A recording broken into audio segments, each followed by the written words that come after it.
আসসালামু আলাইকুম সবাইকে। আশা করি সবাই ভালো আছেন। এটা আমার ইউটিউব চ্যানেল। মূলত ইসলামিক পোস্ট করা হয় এই চ্যানেলটাতে। তো কখনো এভাবে ভিডিও নিজে থেকে করা হয়নি। ছোটো ছোটো রিলস আপলোড করা হয়, ইসলামিক রিলস অবশ্য। তো আজকে ভাবলাম একটু খেলাধুলার বিষয়ে একটু কথা বলি। তো খেলাধুলার কথা বলতে গেলে তো আসলে আমি সত্যি বলতে খেলাধুলা বলতে ক্রিকেট খেলাটাকেই বুঝি।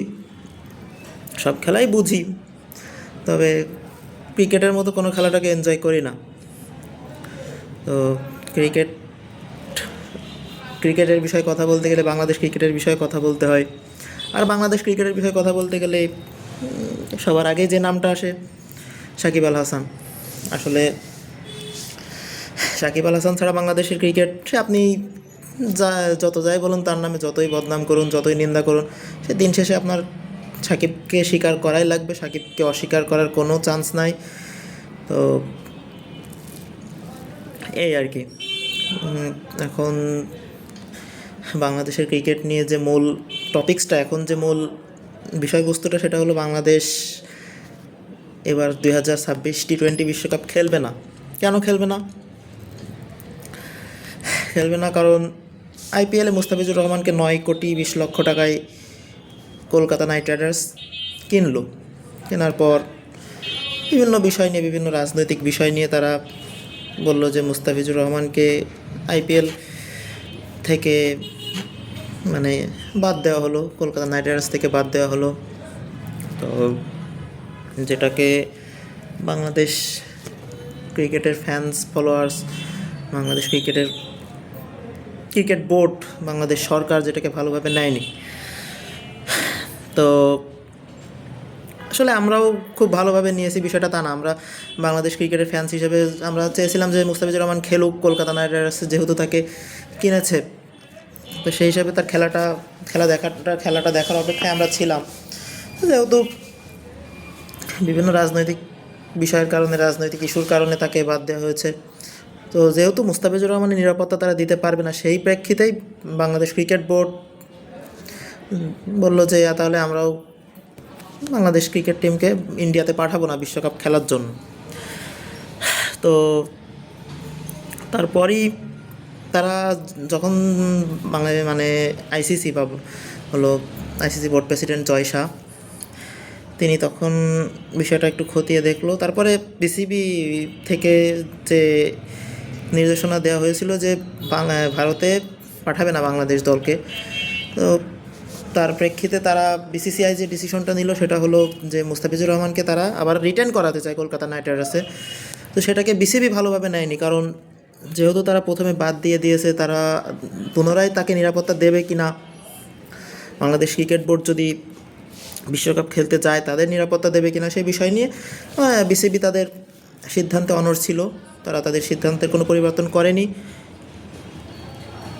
তো তারপরেই ভারত ক্রিকেট বোর্ড, বিসিসিআই যে ডিসিশনটা নিল সেটা হলো যে বাংলাদেশকে তারা পাকিস্তানে শ্রীলঙ্কাতে পাঠাবে না খেলতে। তারা বললো যে ভারতেই খেলা লাগবে বিশ্বকাপ যদি খেলতে চায় বাংলাদেশ। তো বাংলাদেশ ক্রিকেট বোর্ড সেটাতে আর কোনোভাবে রাজি হয়নি, যেটা হওয়ার কথাও না আমি মনে করি। কারণ মুস্তাফিজুর রহমানের নিরাপত্তা যদি তারা না দিতে পারে, সেক্ষেত্রে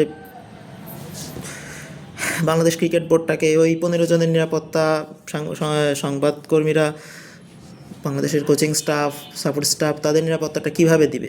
এটাই কিন্তু মূল প্রশ্ন, এটা মূল টপিকস, যেটা যুক্তিসঙ্গত টপিকস আমি মনে করি।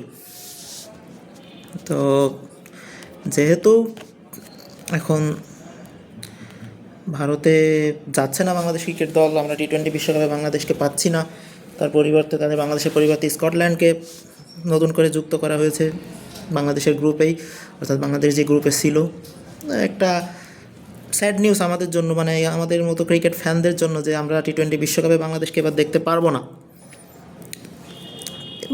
বিসিসিআই কিন্তু ইচ্ছা করলে, আইসিসি কিন্তু ইচ্ছা করলেই শ্রীলঙ্কাতে আমাদের ম্যাচগুলো আয়োজন করতে পারতো। যেহেতু তারা পাকিস্তানের সকল ম্যাচ শ্রীলঙ্কাতে খেলাচ্ছে, তাহলে সেক্ষেত্রে বাংলাদেশের ম্যাচগুলো শ্রীলঙ্কাতে খেলানো যেত কি না সেটা নিয়ে একটা প্রশ্ন তো থেকেই যায়। অবশ্যই খেলানো যেত আমি মনে করি।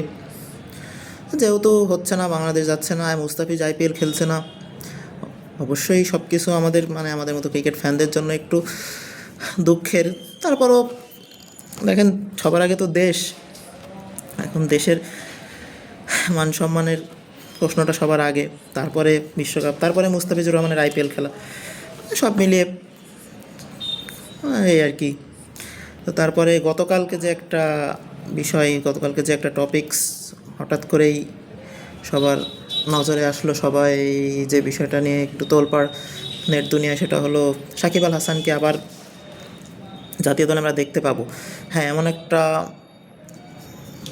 কি বলে, এমন একটা সার্কুলার কিন্তু বাংলাদেশ ক্রিকেট বোর্ড প্রেসিডেন্টরা, বোর্ড পরিচালকরা, বোর্ড প্রেসিডেন্ট না অবশ্য, বোর্ড পরিচালকরা এমন একটা কথা কিন্তু বলেছে যে সাকিব আল হাসান যদি ফিট থাকে, যদি খেলার জন্য প্রস্তুত থাকে, তাহলে আবার তারা তাকে বিবেচনায় আনবে, তাকে চুক্তিভিত্তিক একটা প্রক্রিয়ার মাধ্যমে আবার তাকে বাংলাদেশ ন্যাশনাল টিমে খেলাবে। সেটা যদি হয়ে থাকে তাহলে তো এর চেয়ে খুশির খবর আর কিছু হতে পারে না। সাকিব আল হাসান বাংলাদেশ দলের হয়ে আবার খেলবে, আবার মাঠ মাতাবে, এটাই তো আমাদের মতো ফ্যান্সরা হয়তো চায়। তো দেখা যাক কি হয়, সাকিব আল হাসান আসবে কি না, খেলবে কি না, কোথায় কখন কিভাবে সব কিছু হবে সেটারও একটা বিষয় আছে। তবে আমি চাই যে সাকিব আল হাসান আসুক, দেশে খেলুক, এতটুকুই। তো ঠিক আছে, বাংলাদেশ ক্রিকেটের পাশে থাকবেন প্রত্যেকটা। এরপরে বিশ্বকাপ হয়তো খেলবে না, তারপরে যে খেলাগুলো আছে সেগুলো এনজয় করবেন। সাকিব আল হাসান যাতে বাংলাদেশে খেলতে পারে সেই জন্য দোয়া থাকবে, তার জন্য শুভকামনা থাকবে, বাংলাদেশ ক্রিকেট দলের জন্য শুভকামনা থাকবে। ওরকম দুই একটা বিশ্বকাপ কিংবা দুই একটা আইপিএল যদি আমাদের প্লেয়াররা না খেলে, বা বিশ্বকাপ যদি আমাদের দেশ বা আমাদের টিম যদি না খেলে, সেক্ষেত্রে কিছু যায় আসে না বলে আমি মনে করি। সো ঠিক আছে, ধন্যবাদ সবাইকে।